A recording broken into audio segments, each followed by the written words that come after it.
নমস্কার বন্ধুরা, পলি কিচেন বাঙালিয়া থেকে বলছি। আজকে আমি বানাবো খয়রা মাছের আলু আলু বেগুন কচু দিয়ে ঝোল। ইলিশ মাছের প্রচুর দাম, আপনারা একবার এইভাবে বানিয়ে খাবেন, আপনাদের ভীষণ ভালো লাগবে।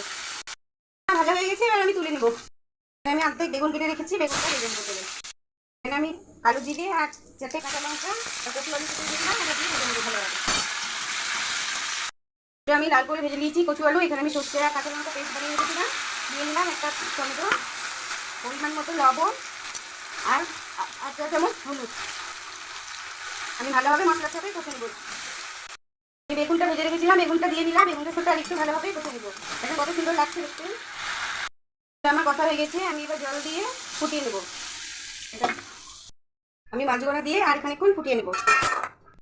খয়রা মাছের এই তরকারিটা আমার রেডি হয়ে গেছে। এই খয়রা মাছের তরকারিটা কোনো অংশে ইলিশ মাছের থেকে কম নয়। আপনারা একবার বাড়িতে বানিয়ে খাবেন আর আমাকে কমেন্ট করে জানাবেন রেসিপিটা আমার কেমন লাগলো। যদি রেসিপিটা ভালো লেগে থাকে তাহলে একটা সাবস্ক্রাইব করতে ভুলবেন না, আর আমার পাশে থাকবেন।